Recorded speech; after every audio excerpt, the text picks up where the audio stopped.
Hey guys, Keelance here. Once another Keelance Gaming. Don't forget the bell button, the subscribe button to get the notifications to my channel. Alright guys, we got another gaming news here, and by my man Andy Robinson. And this dude is kicking these PS5 articles out. Let's take a look what he has to say this time.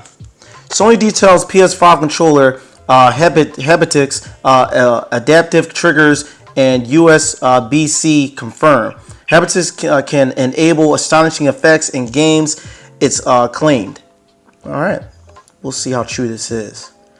Sony Interactive Entertainment has revealed the first details on the PlayStation 5 controller, which is set to feature haptic feedback, adaptive triggers, and more. In a newly published Wired article, the platform holder revealed more details in its next generation console, which is confirmed will be called PlayStation 5 and released at the end of 2020. Duh, we already knew that. The prototype PS5 controller currently being sent to developers is described as a unbledded matte black doohickey that looks an awful lot like the PS4's DualShock 4. That's a funny way to say it. But under the hood, there are some significant additions. The first is adaptive triggers, which is SIE says it can offer varying levels of resistance to make game mechanics such as shooting a bow and arrow. The tension increasing as you pull the arrow back, it'll feel more realistic. That's pretty cool.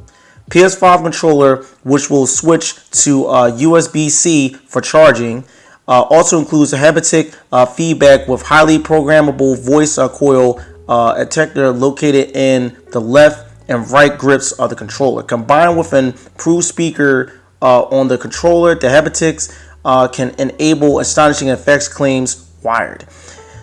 In a series of short demos, the publication ran character through a platform level featuring a number of different surfaces, which says gave distinct and tactical experiences. Sand felt slow and sluggy, mud felt slow and soggy, and ice, a high frequency response, made the thumbsticks really feel like my character was gliding, jumping into a pool. I got a sense of resistance from the water on wood bridge, a bouncy sensation. Next, a version of Gran Turismo Sport ported over to the PS5 dev kit enabled the player to feel the difference between the drift and the track surface doing the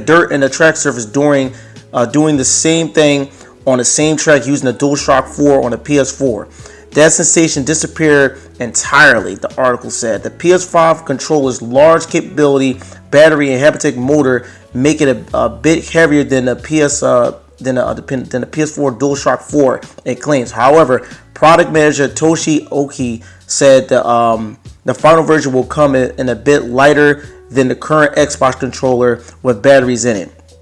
In the same article, Sony confirmed that PlayStation 5's ray tracing technology will be hardware accelerated. The console will feature a completely revamped user interface and allow configurability games to be installed. That is one heck of a controller. I mean, why would I want to feel a realistic pullback on the bow? I mean, I really don't care for that.